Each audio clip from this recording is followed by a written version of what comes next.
Welcome back, my friends, to AA Recovery Interviews. I'm your host, Howard L., and I'm an alcoholic. Sober since January 1st, 1988, one day at a time. I'm grateful you've joined us. AA Recovery Interviews is the podcast where Alcoholics Anonymous members from around the world share their extraordinary stories of experience, strength, and hope. There are over 135 interviews in this podcast series, all of which you can enjoy on aarecoveryinterviews.com and all podcast apps. On this week's show, Chimene M shares a story which will resonate with those in their first few years of sobriety. It will also ring familiar with those who drank for many years before alcoholism took control of their lives. In Chimene's case, drinking was part of her life for over 30 years, from the time she was 18 until she joined AA a few years ago. A social drinker for many years, she functioned in her job and home life with few of the consequences that might have indicated a problem with alcohol long before she arrived at the doors of Alcoholics Anonymous.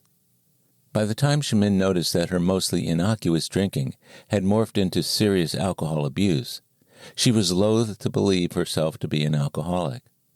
But she knew that she had to stop, or at least moderate her consumption of booze. Thinking she could manage it herself, Chimene implemented a variety of planning, rulemaking, and self-control measures that had worked so well in other aspects of her life. Unsurprisingly, she sought an online solution through various forums, smartphone apps, and interactive programs that promised the help she so desperately needed. None of them worked. Finding herself with diminishing options, Chimene sought out AA through the readily available Zoom meetings that have become the mainstay of her program. Through Zoom, she has actively participated in the core elements of AA, including step work with a sponsor, chairing and leading meetings, and online fellowship. She also added an in-person meeting at a local AA club to her meeting schedule, sufficient to maintain a well-rounded program. I believe you will find much of interest and meaning in Chimene's story. So sit back and please enjoy the next hour of this episode of AA Recovery Interviews with my friend and AA sister, Chimene M. My name's Chimene. I'm an alcoholic. Hi, Chimene. Thanks so much for joining me this evening on AA Recovery Interviews, the podcast where AA members from around the world share their experience, strength, and hope with each other through the medium of a readily accessible podcast. And I'm so pleased that you said yes, that you would do it. Thank you so much for asking me, Howard. I'm so honored. Well, I've had the opportunity now to be in a number of meetings with you over the past couple years now, and I feel like we've gotten to know each other because we see each other on the Zoom meeting. It's one of only 2 Zoom meetings left in my repertoire, but it's one I go to. It's the one that's on Saturday that you and I both frequent. And before we start, what's your sobriety date? March 28th, 2022. I was curious because when we first met, of course, you were on Zoom, whether you have ever tried AA before this time around. No. I had never tried AA before. I think the thing that kept me away for as long as it did was the idea that you had to say, like, it's, some point kind of early on, you're going to need to say, I'm an alcoholic. And the word alcoholic scared me to death. So I had tried moderation. I had tried several of these online, everything from full sobriety to moderation forums, trying to kind of do it on my own. And none of those things worked to keep me from obsessing about alcohol and to keep me at a level of actual drinking that I wanted to be at. I get that. The fact that you went to other approaches before AA, shall I assume that AA was going to be the last thing you tried as long as nothing else worked? Or did it just work out that you didn't try AA first? No, I kind of felt like AA was like Medicare. It was like the payer of last resort. So I'm curious, what do these programs promise? And what were you looking for that was appealing to you in these other non-AA programs? One that I did was an online, you could choose 30 days, 60 days, 90 days, a year. So one of the things that I liked about that program, kind of when I was at that point, was it felt very approachable. You know, they weren't asking you to stay sober for the rest of your life. They were asking you to make a baby step commitment. The stakes were not very high, right? And I did like the accessibility of it. You know, they'll feed you like little things in your, you know, on your phone as a text message in the morning, like, hey, go in, it's a great day, go in and journal, talk about your commitment for the day. I liked that. The problem was it was the thing that started out as a benefit. Because it was a baby step program, all I was doing was counting days in my streak. So there wasn't another aspect of it like AA has, which is let's get to the bottom of it. So that was kind of option one. It was really more about counting days in your streak and just kind of keeping up the motivation, which is not sustainable, I think, in the long term. So kind of like AA without the program. Okay, I get it. Just counting days. Okay, sure. Just kind of, The next program that I tried was it had a couple of new layers in it. So it had, you know, there were online meetings that you could go to. You could kind of choose if it was, you know, co-ed or, you know, this topic or that topic. You know, you could kind of sign in when you want to. And I liked that. I liked the community piece of it. They had a wider spectrum, though, than the first option of, you know, we don't really care if you want to be sober or if you just want to scale back. We're here for all of it. And that was great for some people. But when you get into those community rooms, there are people who are like, well, I drank again yesterday. And, you know, there are people who might be trying to moderate. And so we're talking about how the moderation is going. But for somebody who wants and needs kind of like full stop, I don't want to drink anymore, having community members talk about how they're moderating wasn't really helping me. The other piece to that is, you know, one of the things that I really like about AA is we kind of always say we're going to confine our discussion to the topic of alcoholism. Yeah. And that's what the centerpiece of every meeting and every conversation is. So, you know, whether you're in a step meeting or in a sharing meeting or a leader, speaker meeting, whatever. In some of these other groups, you might be talking about a variety of different topics. And so I kind of think about it like this. It was kind of like, okay, if you decide you want to go to church, like most people are going to go to church for a specific purpose. But let's pretend that there was a church that also had a nutritionist and also had a gym over in the corner. And, you know, you could go there to work out, or you could go there to talk to a nutritionist, or you could go there to buy clothes. Like in that context, like the original reason that you might go to church kind of gets like, it's one of many things that you can accomplish there.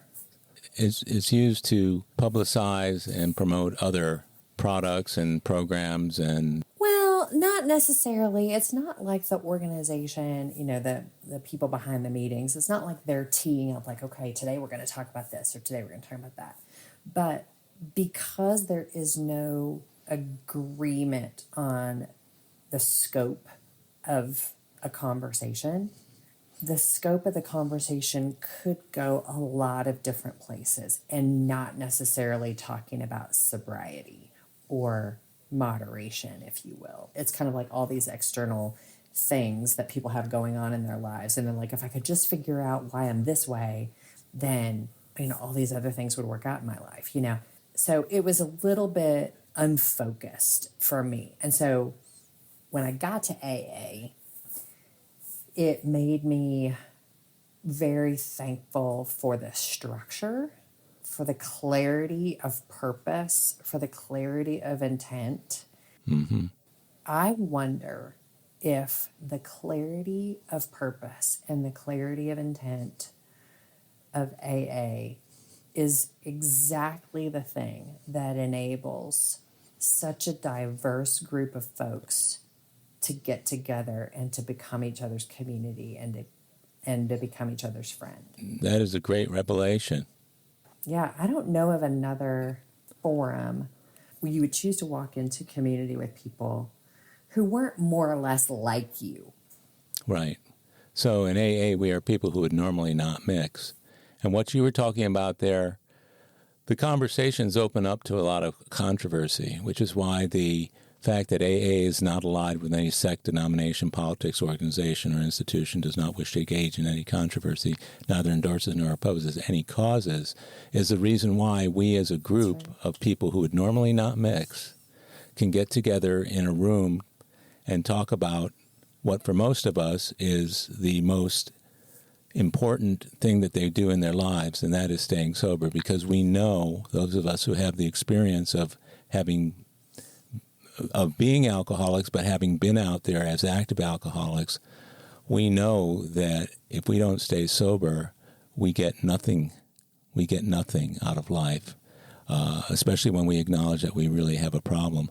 So what's really interesting about what you're talking about is several years ago, 5-10 years ago, this would not have been possible, though AA has always had a network of people who talk by phone and other things and have meetings by phone or that sort of thing throughout the years. But the idea of having meetings on Zoom, I know a lot of people who, by the time they were a year or two in, they had never been to a live meeting of Alcoholics Anonymous. What was your experience? Yeah, I definitely got sober on Zoom. My first in-person meeting was probably about 6 months in, and I had people in my herd. You know, I've got probably about I don't know, I've probably got about 20 people in my phone now, but like, you know, at the time my sponsor was like, get 10 people in your phone. Like, those are the people that you want surrounding you. Those are the people that you want to be your go-to folks. And I had a few of those folks kind of say, why don't you try an in-person meeting? And they would talk about, like, they're like, the meeting before the meeting. I'm like, what's that? They're like, oh, and then there's the meeting after the meeting. I'm like, what's that? You know? And all of these were, you know, things that you experience in an in-person setting that you don't necessarily on Zoom, because there's a start time and an end time, you know. And so it is to this day the only in-person meeting that I go to, and the only in-person meeting that I've been to. It's at our clubhouse in Denver. There's clubhouse here, so. Yes, I've been to Denver quite a number of times. I've got a couple sisters who live out in Colorado Springs, so I've been out to Colorado a lot over the years. Been to some very good meetings in Denver, and Colorado Springs has some really terrific groups that. One of which, when my father passed away in Colorado, while visiting my sister and brother-in-law, I went to a meeting before I even went to the house. Once I got to the airport, I went to a meeting and told them why I was there, and the whole group just kind of really surrounded me with a lot of love and support, and it meant all the difference in the world to me getting through that event without the craziness that's normally involved. Yeah, so what you're saying, I think, is and what your sponsor says is important. AA is a face-to-face, eyeball-to-eyeball, knee-to-knee type program. What's interesting is when they launched the book, a lot of the impetus behind that was that people who could not get to meetings or people who could not necessarily do anything else could at least read the book and follow what it said. But I don't think Bill Wilson ever meant for it to be a remote program, but people getting together. So what kind of difference do you notice between the live meetings and the Zoom meetings that you still attend? There's so many things that are different, because the Zoom meetings that I go to tend to be meetings with people who have a lot of sobriety, a lot of tenure. And there's a greater population of the group that comes regularly, you know, each week or several times a month. With the meeting that I go to in person, I think in part because it's at the clubhouse, and so that's meeting number one for so many people in the community. You do have there's a smaller percentage of people who are regulars, and there's a lot more newcomers that come in and out of that meeting. And I really like having both. I like the balance of of that. So that's from a constituency, I guess, perspective. Differences. Well, I mean, when I got sober the first 6 months, like I only went to Zoom. I didn't know any different. And so it was very normal for me. And I have a job that when we all went on lockdown and went remote, I'm a knowledge worker. And so I have become over the last few years very used to connecting with people on Zoom. I do think that it's important to be on camera. To your point about it being an eyeball to eyeball meeting, because you're not going to be knee to knee. And I mean, there's sometimes there's really good reasons for you to not be on camera. So I'm not dogging on anybody that goes off camera, but I think as a general rule, to like have that sense of community with folks, like be on camera. It's okay. Be in your sweatpants, have bedhead, doesn't matter. Like that's the whole point, is to just be fully you. And maybe in that sense, where and this is part of my texting coming out, like would I go to a meeting in person if I hadn't done my hair or put on mascara or put on some decent clothes? I don't know, but I'll show up to a Zoom meeting like any condition, and there's a freedom in that. And I think there's like a vulnerability in that too. Yeah, there is, and I think that that's an important distinction to make. Also, what you said about the convenience factor, there's also the time factor to consider.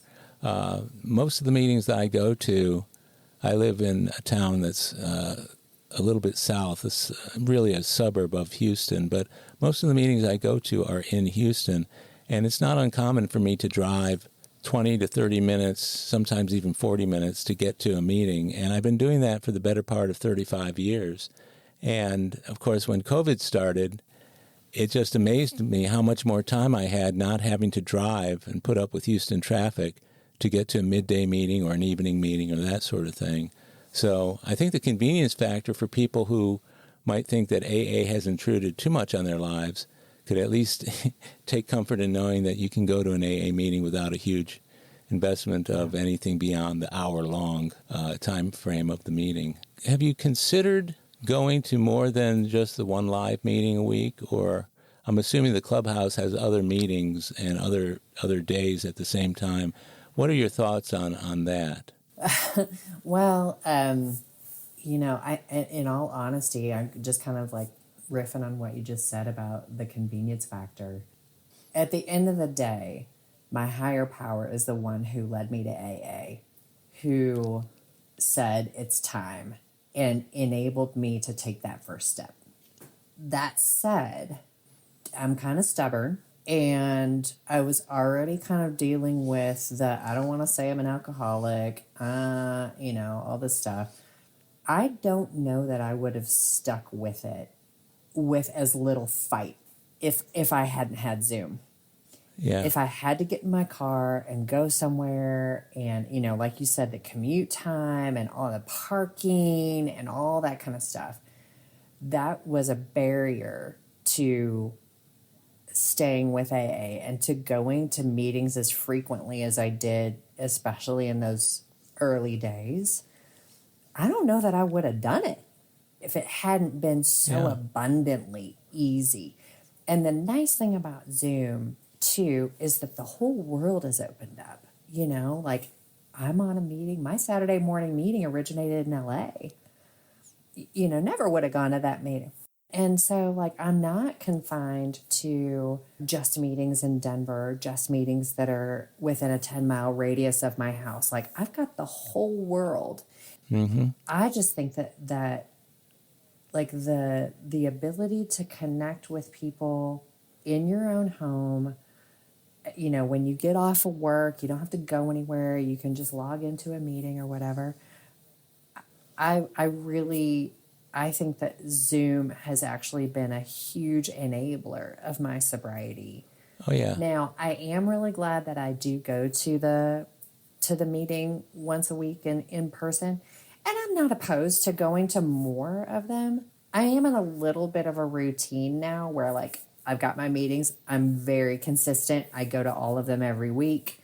It's very rare that I don't show up to one of those. And so I think that for me, it makes me feel like, okay, this is a commitment that I can manage.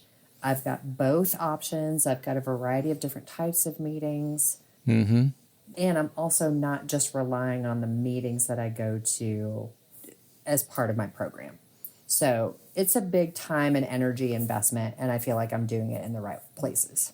I get it, and I think it's great that people have had the opportunity to be able to connect with AA in a way that they may not have been able to do in person. It opened up a lot of hearts and minds to the program. Well, I came in when live meetings were the only meetings, so to me it was a switch, and quite frankly, a number of my closer friends with longer-term sobriety really resisted Zoom in the beginning. They felt like it was some kind of it wasn't AA, and then over time what happened, and we're talking about a period of 1.5, 2 years, some of those people started showing up because they realized that if they didn't, some AA is better than no AA, and I think some of them realized that. But the first opportunity I had to go back, I went back. The good thing about the commitment that you were talking about is that you can be committed in different ways at different stages of sobriety and at different times within your life. When I had little kids 30 years ago, I would go to fewer meetings because of the obligations of child care that I had along with my wife. So life circumstances will sometimes dictate those things. But the important thing is that you found AA when you needed to find it. And I guess that would lead me to the next question. Looking back at your earlier life, let's say even your childhood or family of origin, what sort of things were present in your life that might have predicted that one day down the road you'd be in Alcoholics Anonymous? Well, let's see. The big ones that are coming to mind are I have a very people-pleasing personality. I am also very perfectionistic and very hard on myself. And I was also raised in an environment where, I think if I put myself in my parents' shoes, they just wanted me to have a better life than they had. They wanted my life to be easier than theirs was. They wanted my life to be better than theirs was. And they saw that I had some gifts and talents that if I used them well would benefit me. There was a lot of expectation that I achieve. Now, do you have siblings? No, I'm an only. Okay, so you were the sole focus of the attention and everything else at home. Is there any, in your family tree itself, is there any alcoholism or other things that might qualify somebody for a 12-step program, even going back generations? Yeah, I think there is at the grandparent level. And possibly generations before that, at least on one side of my family tree. I'm not aware of on the other side of my family tree of alcoholism being in the family, and neither of my parents were big drinkers. Southern Baptists, no alcohol in the house for as I got older, they kind of eased up on that. But like whenever I was younger, that was still very much a part of oh no, there's no alcohol in this house. Nobody drinks here, so. That's the story of a lot of people who get raised in that way, that alcohol is just really not an issue because it's so seldom seen or participated in by the family of origin. When you were a kid, if somebody said to you, let's say 8 to 10 years old, somebody said to you, that person is an alcoholic, what would have popped into your mind about what an alcoholic is? That's a great question. I think immediately of somebody who's very disheveled, maybe doesn't have a job, maybe living outside, hasn't bathed in several days, can't keep it together, alienated by fear. I kind of go to this pretty harsh case scenario. Well, as an 8 or 10-year-old kid, it sounds like you would. Yeah. That must have been something when you found that whenever it was you were able to go into AA, that you were probably none of those things, but still an alcoholic. I drank pretty much every day for 32 years. When did you first start? I mean, I probably had like a sip of wine or something like that, like in my early, let's just say 14, 15, 16 age. But I went to my first drinking party. So I grew up in a dry county. For those of you all who don't know what a dry county is, like you can't buy alcohol in the county limits. And so, in rural North Texas, what that means is you just drive to the next county over, go to the gas station, pick up your beer and drink it on the way back, Yeah. It's like, Yeah. That's Texas all over. yeah, but we would have field parties.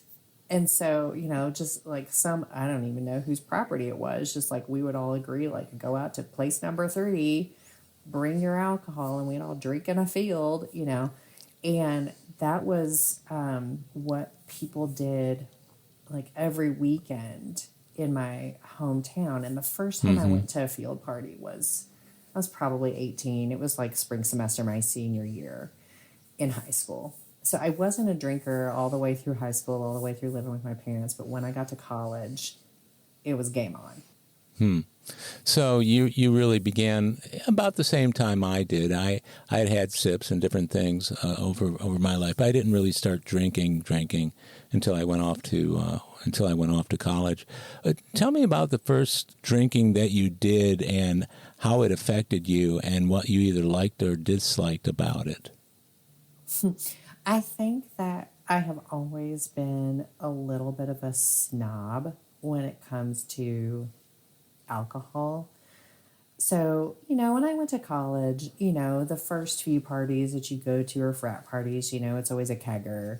Sure. And, it's crappy beer or some sort of punch that who knows what's in it, like a million different things, and it's gross.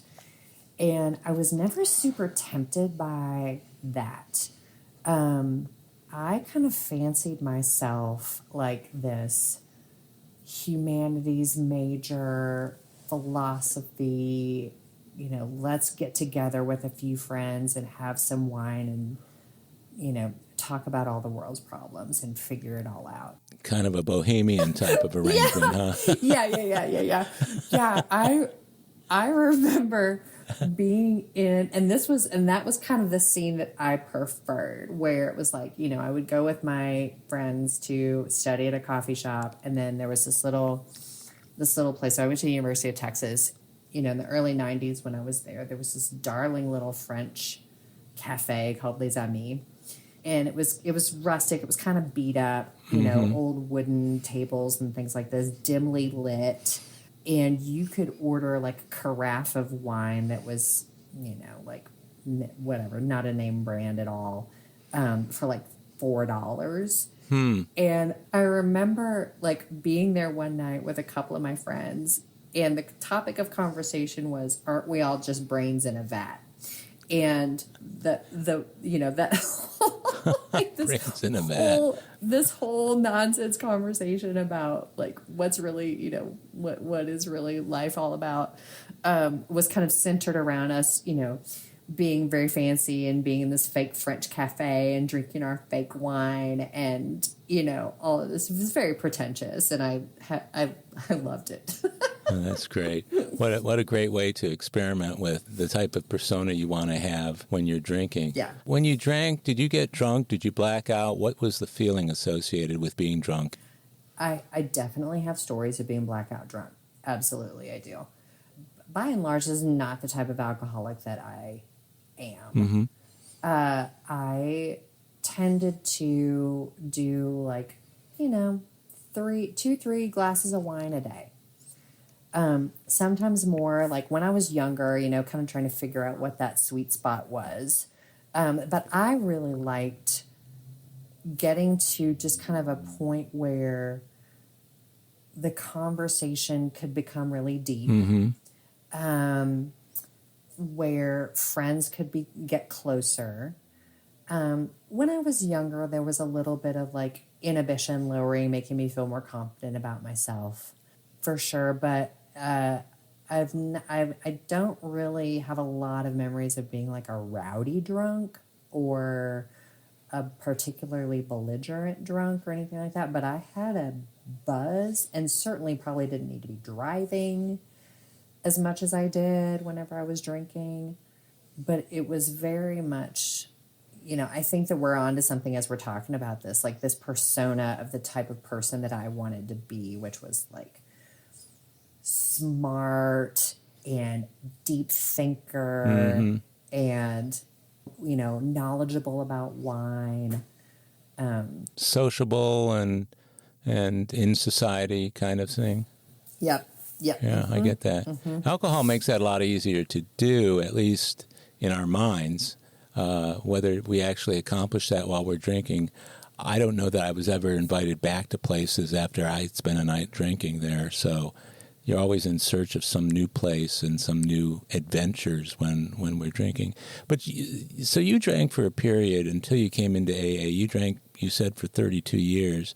The presumption that I have is that somewhere along the way you became a functional alcoholic, meaning you stepped over some line along the way. Is that a fair way to describe what happened for you? Absolutely. When we're drinking, if we can't predict our behavior, I mean, these are the things that you might know you're an alcoholic if. Yeah. I don't want to presume that you were an alcoholic the whole time, because I've interviewed people who didn't start drinking until they were in their mid-60s. Up until that point, they had just been normal, everyday, run-of-the-mill drinkers. And somewhere along the way, they stepped over the imaginary line. I guess what I'm asking is, when did your imaginary line show up for you? When did you go from being a social drinker to being an alcoholic? Oh, that's a great question. I don't know that I can actually pinpoint that. Because I started drinking every day and I didn't always get drunk. I actually didn't get drunk very often. I would get a little buzz and then that would be the day.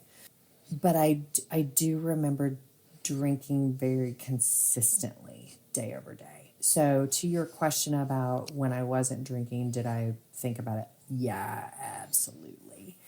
And I think that is, for me, the biggest indicator of my alcoholism. I think I've been thinking for at least a couple of decades, sometime early afternoon, I wonder what I'm going to have to drink tonight. How many hours until that gets to happen?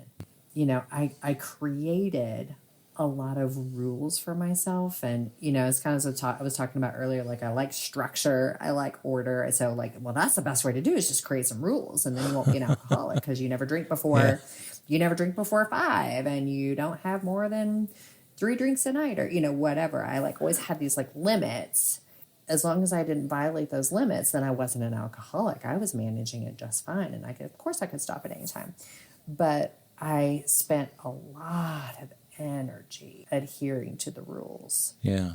It was hard to adhere to the rules. And for a normie, I don't think it's like that for normies. I think they're like, I can take it or leave it. They're like, oh, do I want a glass of wine with dinner? Yeah, sure. Or, oh, maybe not. I don't feel like it tonight. There was never, and I would say this for the past 20 years anyway, there was never going to a restaurant where there was a wine list where I would be like, look at it. No, I don't think I want it. I'll just have a Sprite. That never happened. So the obsession, the alcoholic thinking was the thing, and kind of is still the thing that I feel like is that is the biggest indicator of my alcoholism. Sure. For me, because I was very good at playing by the rules until the pandemic. We'll be right back. My friends, if you're enjoying AA Recovery interviews, I invite you to check out my latest audiobook, Alcoholics Anonymous, the story of how more than 100 men have recovered from alcoholism. This is the word-for-word, cover-to-cover reading of the first edition of the Big Book, published in 1939. It's a relaxing yet meaningful and engaging way to listen to the Big Book anytime, any place. Have a free listen at Audible, iTunes, or Amazon. While you're there, search for my other audiobook, Lost Stories of the Big Book. 30 original stories from the first and or second editions, missing from the third and fourth editions of Alcoholics Anonymous. It's also available from Amazon as a Kindle book or in paperback if you'd like to read along. You're going to love it. And we're back. I know a guy who drank for years and years before he finally got sober 3 or 4 years ago. But in the very beginning, when he was coming to meetings, he would say, I don't have a drinking problem, I have a scheduling problem. You know, I don't know how to, I'm not very good at scheduling times when I can get drunk without consequences, or I can get drunk without the wife beating me up, or I can get drunk without getting fired from my job. And it sounds to me like somebody who's able to manage the way you were managing, obviously if it was bothering you that you were having to do all those things, then you must have known deep down inside that you had a problem that might emerge if you didn't handle it in that way. Yeah, that's true. I think deep down, I thought these rules and my ability to abide by them are the only thing that's keeping me away from saying I'm an alcoholic. And it was all a lie anyway. It might have been the thing that kept you alive until today, because a lot of people who don't have even those self-set rules will go off the deep end very quickly if given the opportunity. So it sounds to me like maybe your rules and the structure of your drinking, in a lot of ways, kind of made you like a functional alcoholic. You could function and do what you needed to do as long as you adhered to the schedule and the structure and the whatever self-knowledge, I guess, you had at that point about drinking.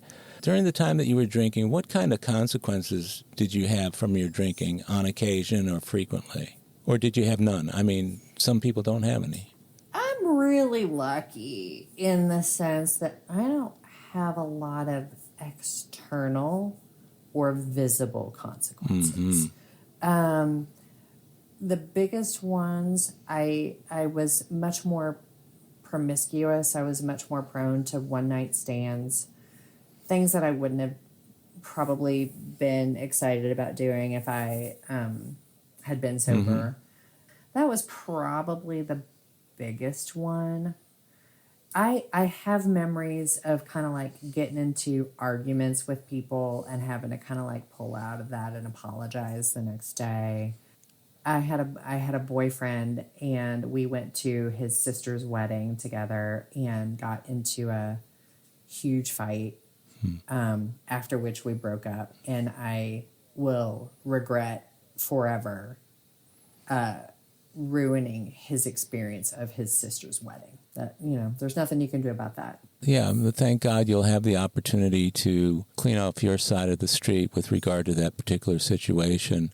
The thing about 8th and 9th steps, they sometimes don't need to be done all at once. Sometimes it takes a little time to figure out what to do, what to say, when to do it, when to say it, and that kind of thing. So sounds like that's the kind of guidance you're getting from your sponsor with regard to that, huh?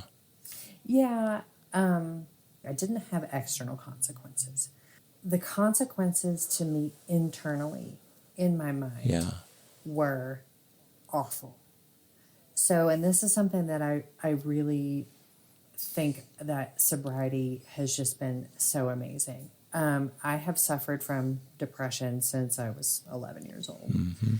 And, you've kind of got like the chemical aspects of depression, like, you're sick. There is an illness that's inside your brain.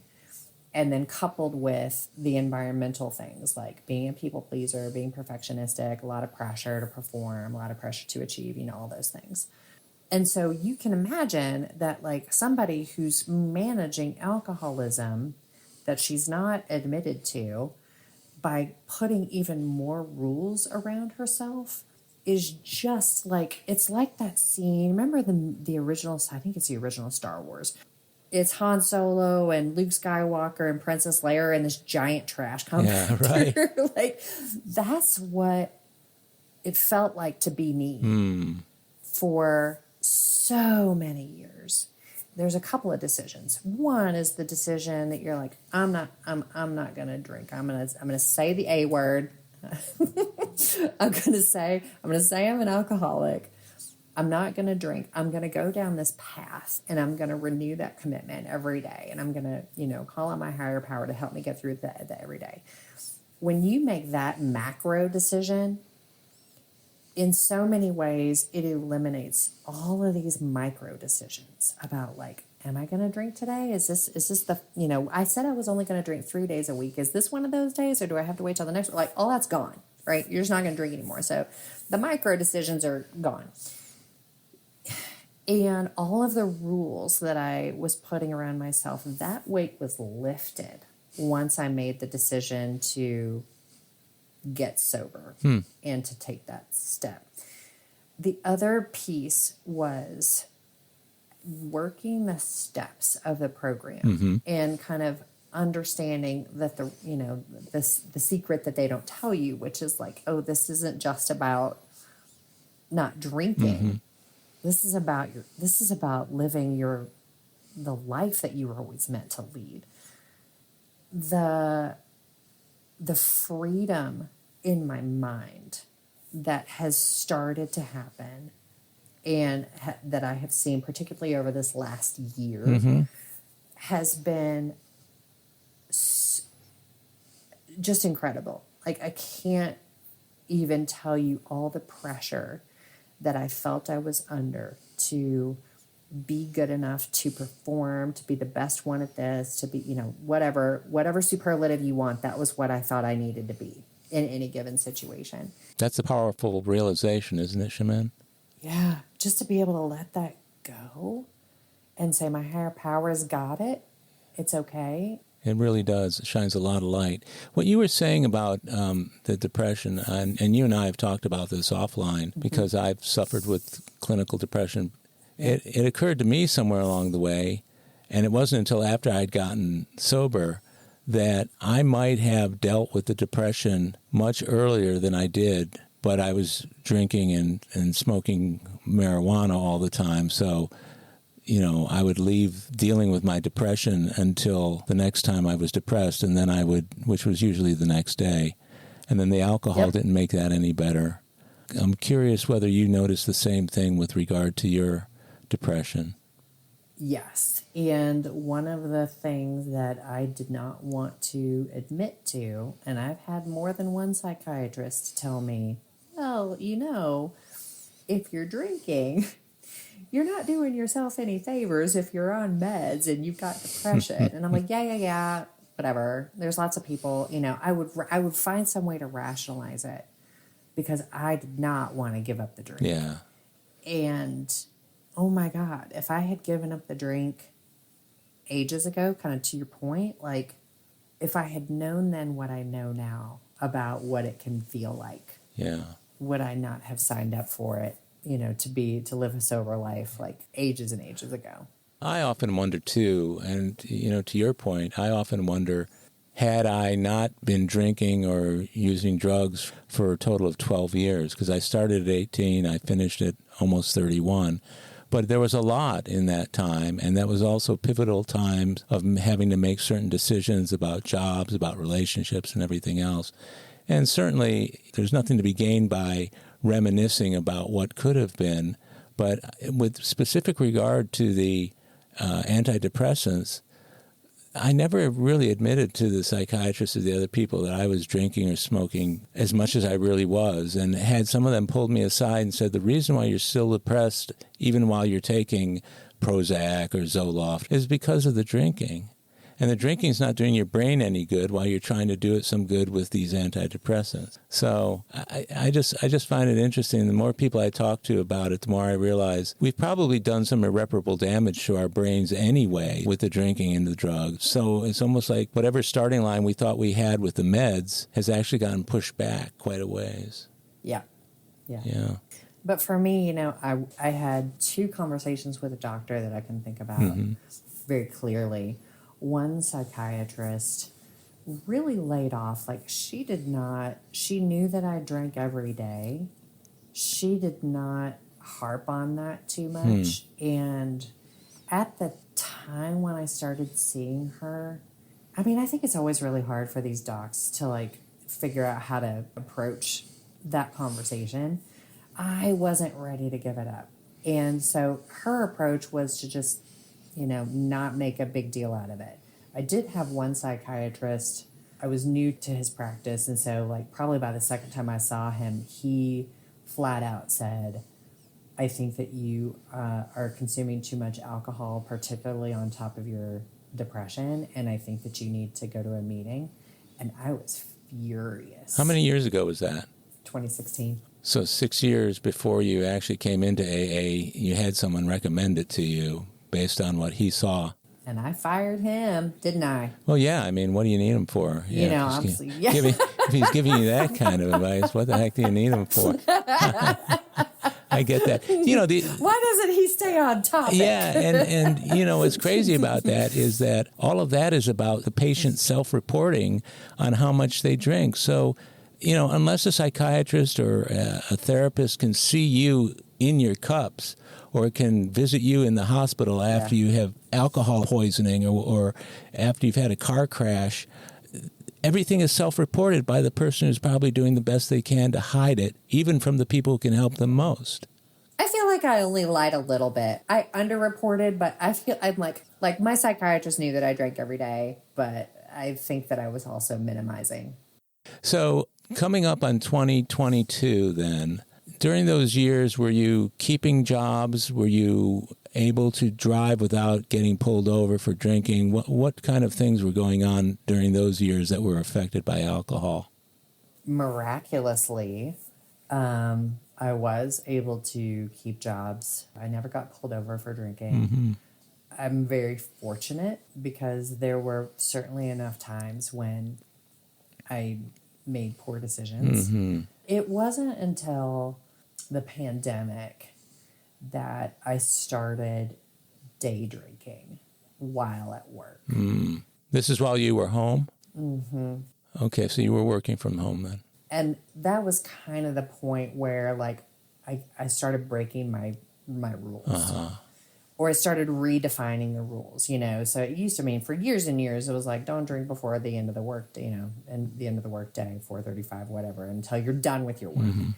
And then, it was like, well, it's 4:00. The only thing I really need to do is just kind of work on a spreadsheet. I don't have any more meetings, I'll just pour a glass of wine or whatever. And, you know how this goes. Yeah. Like that time just kind of getting moved back and back and back. And I would be on Zoom meetings and I would have a glass of wine sitting just behind my computer. Yeah. And I would put it far enough away so that I wouldn't unconsciously pick it up, and drink on a Zoom call. But I was playing with fire and I was getting really worried about it in those months leading up to my first AA meeting. So in addition to being a daily drinker, you became a much heavier drinker on a daily basis. Yeah, I would say late into my drinking days, not long before I joined AA, I was drinking a bottle of wine a day. I was probably going through between 4 and 6 bottles of wine a week.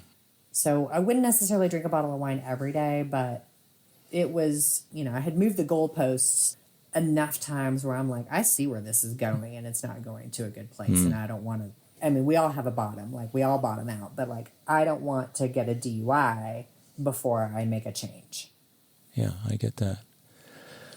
You mentioned earlier about, and we were talking about Zoom versus live meetings and so forth. Your first meeting or your first exposure to AA, that was a Zoom meeting? Yep. Mm-hmm. Tell me, what did you hear in that meeting that made you want to tune in again? That's a great question. I just liked the people.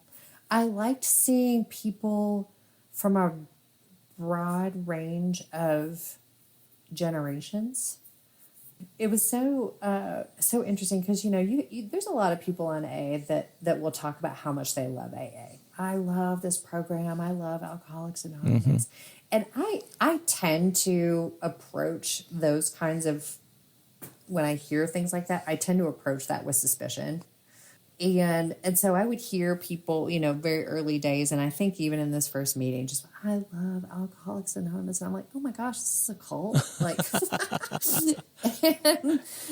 and yet I did feel like people were very welcoming to me, because it's Zoom, you can, there's always the little chats that are going on offline, in the side chat. Mm-hmm. And so people were direct messaging me and saying, we're so glad you're here. Thanks for coming. Here's my phone number. Please come back, and that just felt really welcoming. And I was like, okay, this could be kind of nice, because most of my friends that I hang around are drinkers who, they're normies who can kind of, manage it. And so it's hard for me to kind of talk about this with them. But here's a whole group of people that are like, oh yeah, we get it. Come on back, and that felt really nice. Yeah. And it was low stakes, I'm sitting here on my couch, Yeah. You can tune in and tune out as you want too. And if you don't like a particular meeting, you can just switch to another meeting. And just so go to a different one. Yeah, I get that. Well, it's fortunate that you found that kind of group when you first started, because I did have the opportunity to tune into some Zoom meetings that were not being run the way AA meetings need to be run, that were going kind of out into left field, where there was a lot of crosstalk, and people were playing at doing AA, but there was no real structure to it. What did you think of the steps of the program, 12 steps, when you first read them? In your rules structure type of person, so I'm particularly interested in what you thought about them. I think, well, I'll say this, like what I knew of 12-step programs before coming into AA and then definitely into early days, I thought the 12 steps were kind of like something that you just kind of do over a couple of days. Like that, they're pretty easy and you just kind of like do them, check them off, and then, whatever.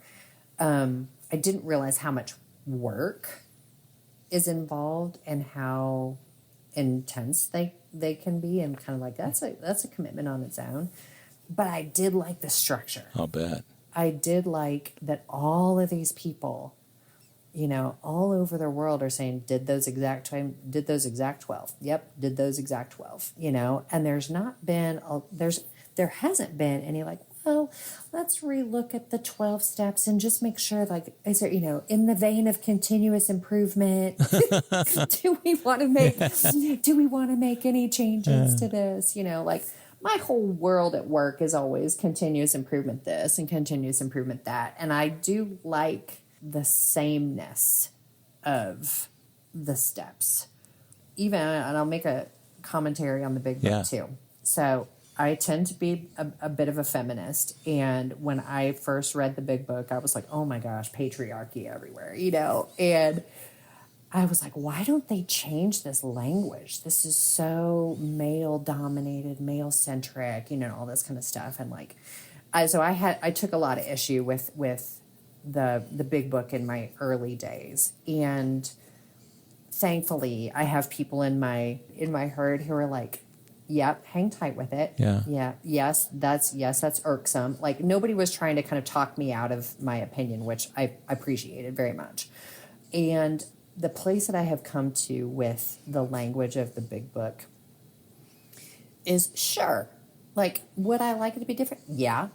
But being on the phone and being on these Zoom meetings with one of our friends who has 50 years of sobriety, that's the exact same language that she read. When we get onto these meetings and people are like, oh yeah, that's page 164. Oh yeah, that's page 473.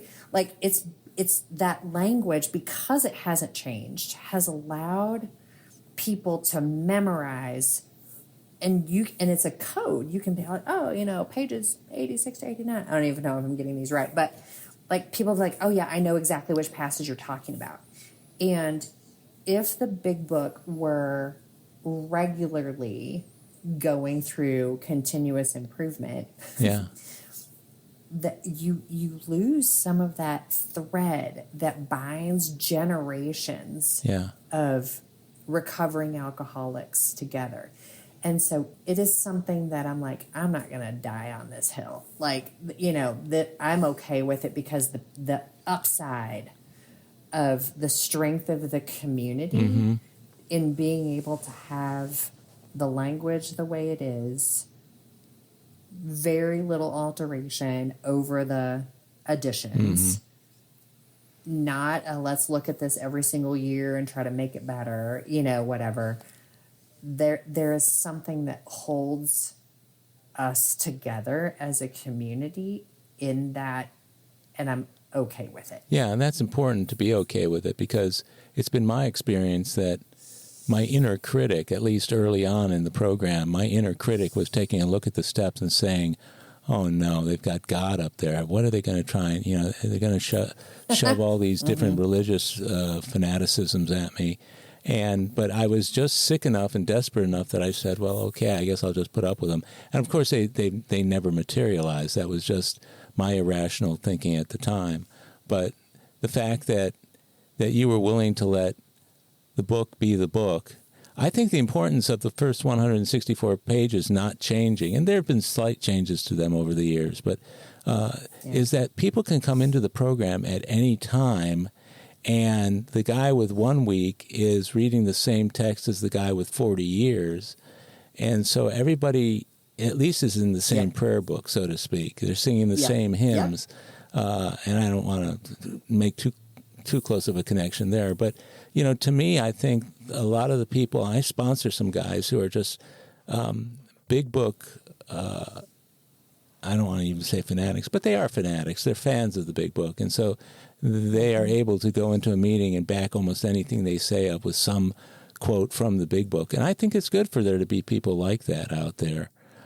So your sponsor got you started on the steps. What concerns did you express to her early on that she had to allay before you could move forward? Okay, let me think. Okay. In step 1, writing down powerlessness over alcohol, unmanageability. I was having a hard time coming up with stories to write down. And so I was like, I don't have that many, to be honest with you, I was not sold that I was an alcoholic. And so, those first few steps for somebody that's like, well, I was a high bottom and, all this kind of stuff. And maybe it's not such a big deal because I didn't have a DUI and I didn't lose a job and I didn't lose relationships and, all that kind of stuff. It took me a while to settle in. And I still, almost 2 years in, I'm still like, oh, I think of another story. And I'm like, oh shit. Yeah. Okay. Well, that would go in my step 1. Right. So they came to me over time. Terms of kind of writing down kind of what my higher power, the image of my higher power, growing up in a more conservative faith tradition, even though that's not the brand of faith that I practice today, it still was very hard for me to come up with I felt like I was creating God in my own image. And that was something that I shouldn't be doing. And so my sponsor kind of helped talk me through that in a way that I could kind of access that work. And then when we got to step 4, I was still, struggling with depression. I started step 4 in January 1st of last year. And so in that, couple of months up to that, I had some really difficult depression times. We stepped into step 4 very carefully. And she reminded me several times, this is not about you finding ways to kick the shit out of yourself. And so I think that having her by my side and knowing me well enough to say, I think I know where you might get hung up here, and I'm here to walk you through it, was just invaluable. Yeah, that's really wonderful. That to me is the value of a sponsor, from a technical and instructive point of view is certainly important, but somebody to just kind of have your back and be there for you emotionally to support the work that has to be done. And, what's interesting about this, I don't know that I've interviewed anybody who was still in the midst of working the first 12 steps. And I'm glad I did interview you, because there are a lot of people I've known over the years who you say, how long have you been sober? They say 3 or 4 years or something like that. And then you hear them share something and it becomes real clear that they never did a 4th step. And and they're struggling with their program and struggling with their program. The point I wanted to make was, I don't think there's anything wrong with struggling, and time takes time, and when it comes to getting the work done, we find our way to get the work done. But the good thing about a sponsor is somebody to be not only accountable to, but somebody who can keep you on the right track and say, okay, so these issues are coming up over and over again. Mm-hmm. Isn't it about time you work on step number blank? Mm-hmm.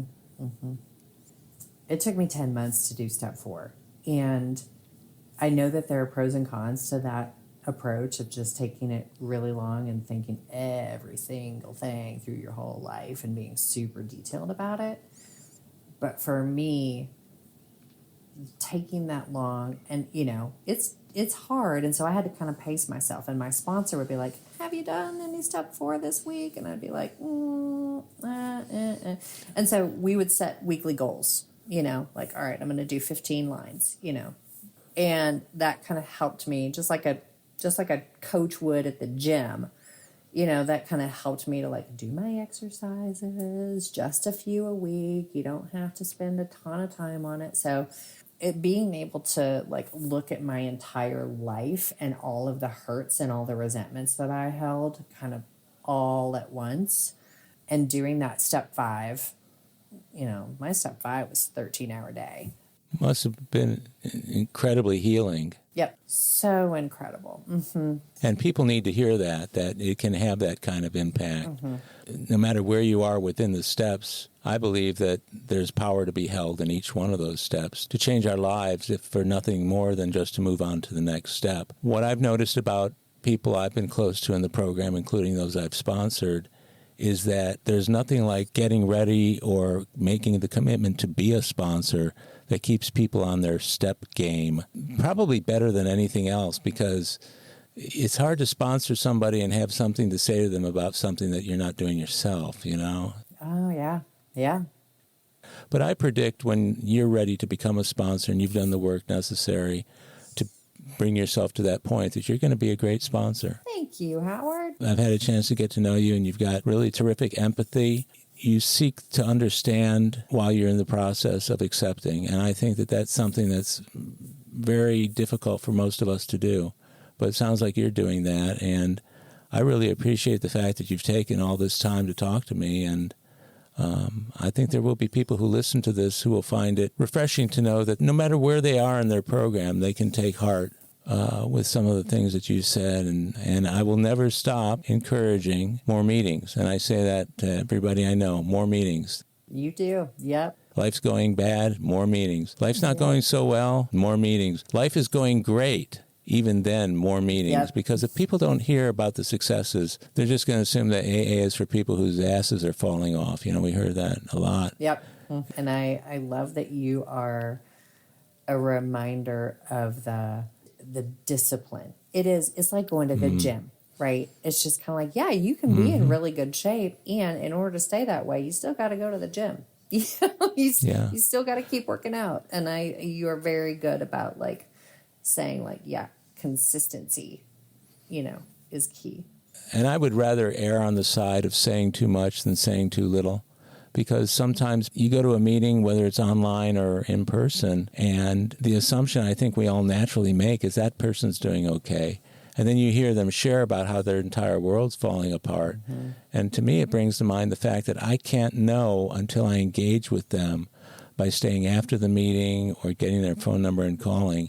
I can't assume that I know what's going on in their minds until they tell me. Yeah. And so that's one of the greatest gifts of sponsorship, I think, is somebody opening up their mind to another person with the idea of both people benefiting from it. So anyway, we've talked quite a while, but I want to thank you so much for doing this interview tonight, Chimene, and I'm looking forward to going to the meeting tomorrow. Are you going to be there? I will, yep. Yeah, that's a great meeting. I'm the timer. Oh, yeah, you are the timer. Uh-huh. So, I got to go. Yeah, I like the idea of the timer sign that says, "We love you. Please wrap up in the next 1 minute." I think that's terrific for Zoom. Yeah. Absolutely. The little sign is It's less intrusive. It's less intrusive. Yeah, exactly. Yes. So, but thank you so much for doing this. Thank you so much, Howard. This has just been lovely, and I so appreciate you for doing this act of service. This is just so helpful to all of us, and so thank you so much. You bet. Well, my friends, that's it for today's episode of AA Recovery Interviews. I want to thank my guest, Chimene M, for sharing her story, and thank you for tuning in. If you've enjoyed the interviews in this podcast series, will you please share it with others? This show is another helping hand of AA we can all extend to alcoholics everywhere. If you want to contact me directly with any comments, questions, or suggestions, simply email howard@aarecoveryinterviews.com. Please also take a minute to leave a rating and review on Apple Podcasts. By the way, this podcast strictly adheres to AA's 12 traditions and all General Service Office guidelines for safeguarding anonymity online. AA Recovery Interviews and my guests do not speak for or represent AA at large. This podcast is simply my way of giving back to AA that which has been so freely given to me. The next episode of AA Recovery Interviews is on the way, so keep coming back. It'll be here soon.